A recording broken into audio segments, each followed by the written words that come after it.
여러분 안녕하십니까? 01학번 송형목이라고 합니다. 여러분에게 이러한 메시지를 보내게 되어 굉장한 영광으로 생각합니다.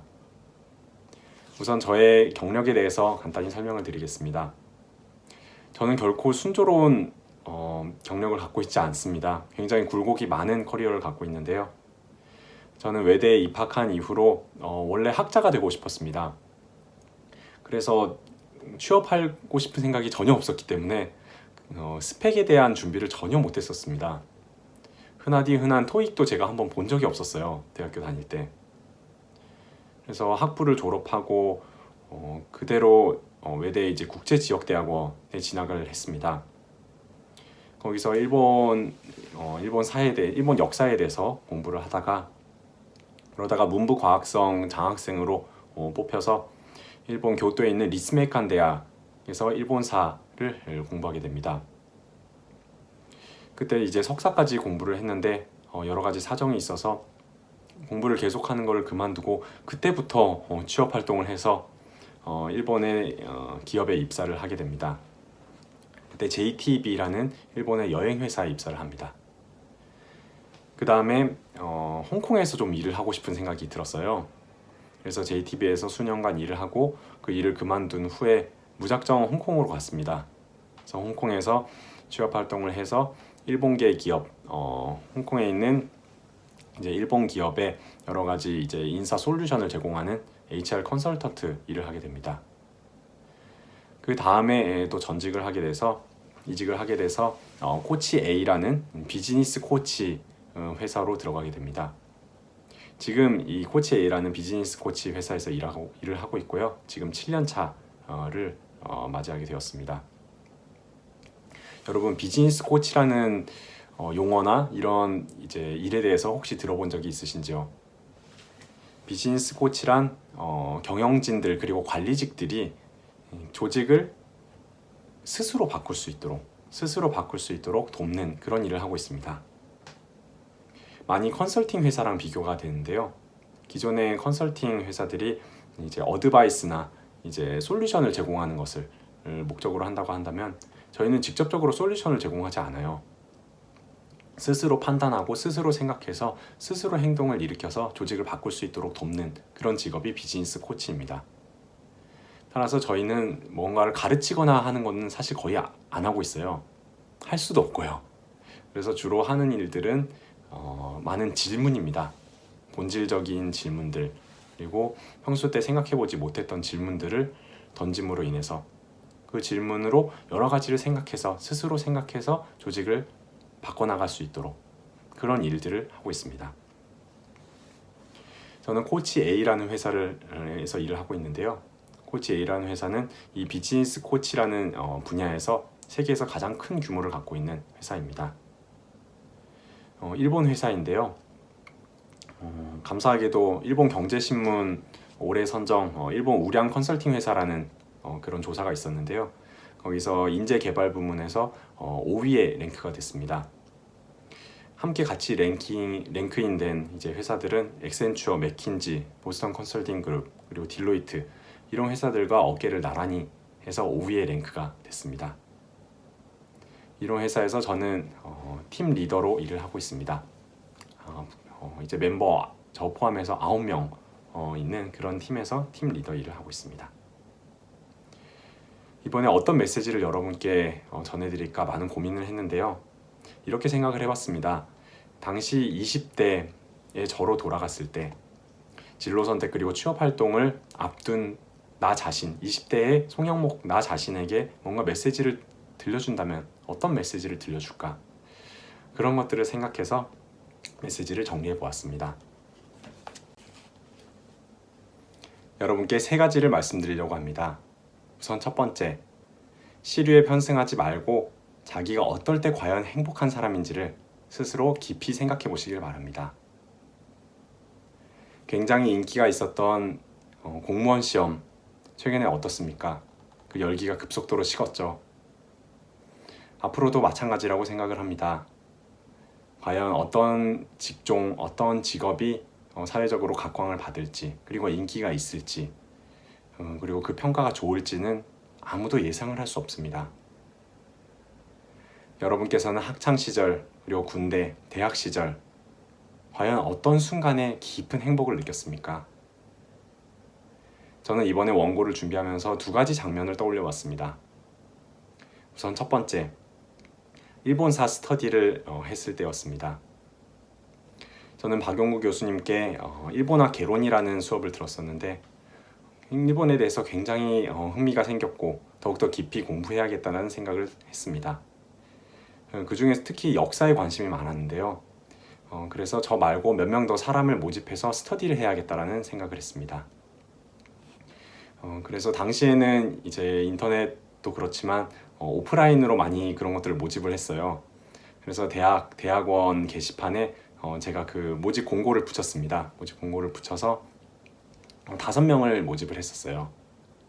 그 5명이서 같이 교보문고에 가서 고등학교 일본사 고등학교 교과서를 같이 구입을 해서 2년 동안 열심히 공부했던 것, 굉장히 지금도 즐거웠던 기억으로 남아 있습니다. 그런데 중요한 것은 제가 일본사 스터디를 해서 즐거웠다라는 그 사실보다 더욱더 중요한 것은 일본사 스터디를 해서 왜 행복했냐라고 하는 것들을 더욱더 구체적으로 그리고 그런 것들을 추상화시켜서 생각을 해야 된다고 생각을 합니다. 그런 것들을 제가 다시 곰곰이 생각을 해보니까 굳이 일본사 스터디가 아니더라도 제가 무언가 새로운 것들을 했을 때 남들이 안 하는 굉장히 마이너한 것이라고 하더라도 뭔가 새로운 것들을 시도하고 그런 것들을 같이 공부하고 파고 들어가는 것들, 그런 것들을 할 때 제가 굉장히 행복하다라는 그런 것들을 알게 되었습니다. 그리고 또 한 가지 장면이 떠올랐는데요. 그거는 제가 봉사활동을 했을 때였습니다. 제가 군대를 갔다 오고 나서 조금 휴학 기간이 남아 있어서요. 초등학교 학생들 중에서 이제 부모님이 이제 바쁘시거나 맞벌이를 하셔서 끼니를 잘 챙겨 먹을 수 없는 그런 결식 아동들을 모아서 하는 그런 수업 보조교사를 했었습니다. 2달 남짓 제가 같이 했었는데요. 굉장히 행복하고 굉장히 즐거운 시간이었습니다. 마지막 2달 끝나고 났을 때 아이들하고 헤어졌을 때 그때도 많이 울었고요. 그 이후에도 아이들과 편지 교류를 하면서 정말 좋은 시간을 보냈습니다. 그것도 이걸 했다는 사실보다 이게 왜 저에게 행복감을 줬는지 그것들을 깊이 성찰을 해야 된다고 생각을 합니다. 제가 지금 와서 생각을 해보니 그게 왜 저에게 행복을 가져다 줬냐면 뭔가 적은 사람과 제가 깊은 교류를 할 때 행복을 느낀다는 것을 알게 되었습니다. 그리고 상대방에게 있어서 그 사람 인생에 적지 않은 영향을 미쳤을 때 그럴 때 제가 행복하다고 하는 것을 알게 되었습니다. 이런 것들을 지금 떠올려 보면 지금 하고 있는 제 일, 비즈니스 코치라는 일이 굉장히 매칭이 된다고 생각을 합니다. 새로운 것들을 항상 시도하고 공부해야 되는 분야고, 그리고 적은 사람들과 또한 깊은 관계를 맺고 상대에게 인생에 큰 영향을 미치는 그런 일을 하고 있습니다.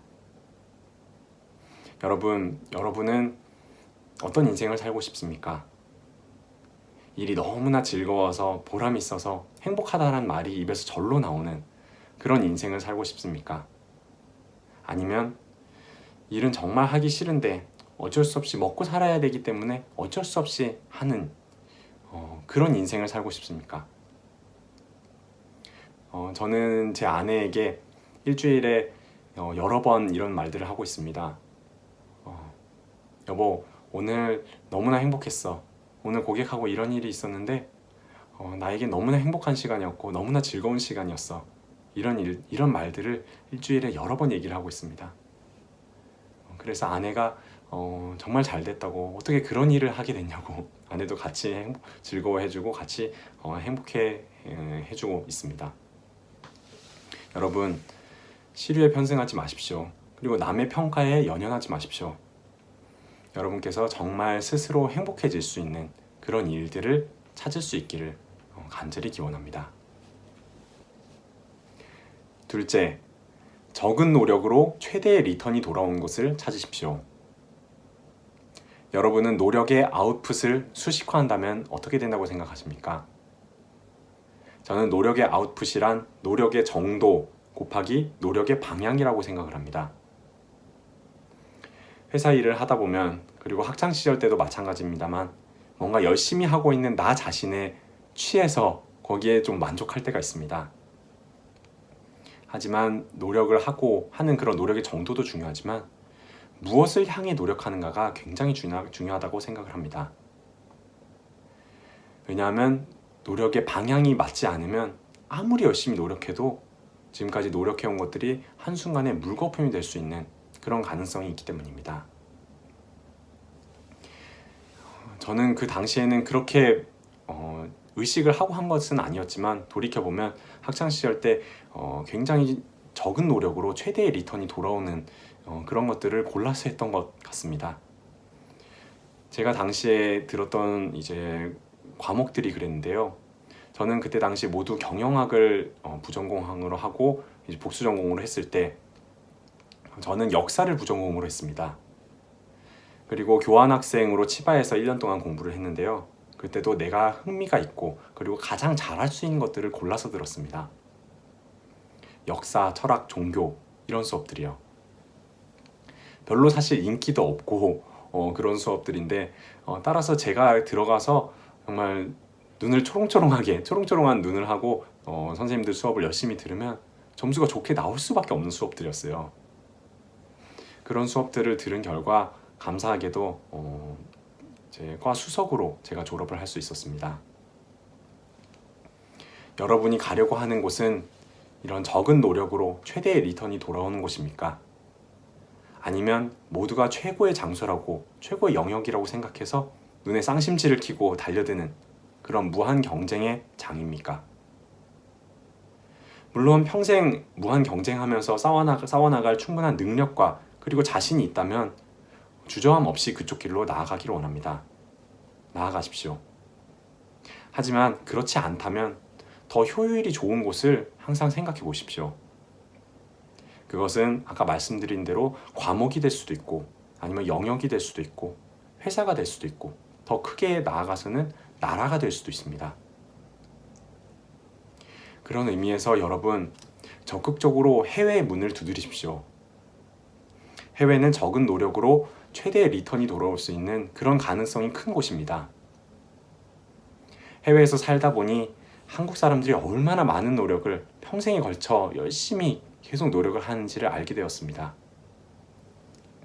외대에서 일본어와 일본에 대해서 열심히 철저하게 공부하십시오. 그리고 꼭 영어도 같이 공부하십시오. 같은 노력으로 일본에서 그리고 해외에서 더 수월하게 좋은 기업에 들어갈 수 있습니다. 일본에서 한번 좋은 기업에 들어가면 다른 해외로 갈 수 있는 문도 열립니다. 예를 들어서 저는 일본에서 처음 들어갔던 회사가 JTB라는 여행 회사였습니다. JTB는 원래 일본 교통공사라는 공사였습니다. 그래서 굉장히 인기가 많아서 당시 일본 대학생들이 가장 들어가고 싶어하는 기업 5위 안에 들어가는 그런 기업이었어요. 그런 기업에도 사실 별 노력 없이 들어갔습니다. 그 이후에 제가 홍콩에서 일을 하고 싶어서 JTB를 그만두고 무작정 홍콩에 간 적이 있습니다. 그때 한 3, 4개월 정도 취업 활동을 했는데요. 홍콩에 있는 컨설팅 회사에서 HR 컨설팅 회사에 어렵지 않게 취업을 할 수 있었습니다. 왜 그럴 수 있었냐고요? 그런 해외에 일본 기업들이 많이 진출해 있는 회사들은 일본계 리크루팅 회사가 굉장히 잘 돼 있습니다. 제가 한 것이라고는 그 회사에 등록을 하고 기다린 것밖에 없었어요. 심지어 저는 영어도 잘 하지 못했습니다. 왜냐하면 저는 대학교 다닐 때 취업할 생각이 없었거든요. 저는 원래 학자가 되고 싶었습니다. 영어를 잘 못했는데 이 정도니까 여러분께서 영어를 열심히 해도오면 정말 해외에서 기회가 많습니다. 일본에서 그리고 일본 회사가 많이 진출해 있는 해외들 그런 곳에 저처럼 이제 현지 사원으로 채용이 될 수도 있고 아니면 더 나아가서 여러분께서 전략을 잘 세우시면 주재원으로 갈 수 있는 문도 얼마든지 열릴 수 있습니다. 그러니 여러분 항상 적은 노력으로 최대의 리턴이 돌아온 것을 찾으십시오. 그것을 위해서는 지금 열심히 공부하고 학점을 따는 것도, 자격증을 따는 것도 중요하지만 해외 여러 것들을 알아보십시오. 알아보고 문을 두드려 보십시오. 세 번째, 일본어는 물론 일본의 역사, 정치, 경제, 사회, 문화의 융합 지식을 철저히 배우십시오. 이런 것들을 어느 정도 할 수 있는 사람들은 세상에 많이 있습니다. 하지만 탁월하게 잘하는 사람은 적습니다. 저는 고등학교 때까지 일본어를 전혀 몰랐습니다. 대학교에 들어가서 일본어를 처음으로 배웠어요. 하지만 적당히 타협하지 않았습니다. 저는 일본어를 배울 때 철저히 네이티브 레벨을 지향했습니다. 제가 대학교를 다닐 때 이런 적이 있었어요. 일본어를 배우고 싶은데 교환 스터디를 하고 싶었습니다. 그래서 한국어 교육원인가요? 외대 안에 어학당이 있을 거로 생각을 합니다만 거기 이제 교무실에 무작정 제가 찾아갔습니다. 찾아가서 제가 인사를 드리고 제 자기소개를 드리고 일본인을 소개해 주십사 이렇게 부탁을 드렸습니다. 그랬더니 거기 있던 선생님께서 저를 유학생 파티에 초청을 해주셨어요. 그래서 몇 번 그 유학생 파티에 가서 여러 학생들과 즐겁게 교류하는 동안 제가 그 안에서는 조금 어떻게 보면 좀 인지도가 생겨서요. 그 당시에 미스터 송이라고 제 별명도 생겼었습니다. 거기서 알게 된 이제 누님이 있었는데 그 누님하고 몇 년 동안 계속 교류를 하면서 이제 시험이 있던 어떤 기간이든 거의 매주 만나서 함께 서로의 언어를 공부했던 그런 기억이 있습니다. 여담입니다만 그 누님과는 서로 지금 애 엄마 아빠가 돼서 지금도 일본에서 교류를 하고 있습니다. 제가 그렇게 열심히 정말 피땀 어린 그런 일본어 공부를 했고요. 그 결과 지금은 일본인인지 외국인인지 거의 모를 정도의 일본어를 구사하게 되었습니다. 그리고 일본 역사, 정치, 문화 이런 것들도 정말 광범위한 지식을 터득하게 되었습니다. 일본 대학원에서 또한 일본 역사를 제가 전공을 하다 보니까 일본 사람보다 일본 역사를 더 많이 하는 그런 레벨까지 공부를 하게 되었습니다. 그래서 지금 같은 경우는 제가 여러 이제 이그제큐티브 경영을 하시는 분들을 제가 코칭을 하고 있습니다만 큰 규모로 얘기를 하자면 이제 3,000명 규모의 이제 상장 기업 그런 기업의 이제 부사장님 그런 분들도 코칭을 하고 있습니다. 그런 분들과 얘기를 할 때도 제가 일본어에 뭔가 문제가 있거나 아니면 제가 일본에 대한 지식이 부족해서 문제가 됐던 적은 한 번도 없습니다. 그런 분들과도 대등하게 얘기할 수 있는 일본어 수준 그리고 일본에 대한 지식을 갖게 되었습니다. 여러분, 외대 카리큘럼 정말 좋습니다. 자신을 갖고 선생님들께 철저히 배워서 익히십시오. 그리고 거기서 안주하지 마십시오. 여러분께서 더 많이 알고 싶은 부분 그리고 더욱더 깊이 파고 싶은 부분 스스로 열심히 더욱더 공부하시길 간절히 추천합니다. 일본인이 놀랄 정도로 배우십시오. 일본인이 한 수 접고 들어올 정도로 여러분 깊이 파십시오. 그러면 일본 사람들도 인정해 줍니다. 그런 여러분의 하루하루의 노력들이 여러분의 미래의 경쟁력이 될 것으로 믿습니다.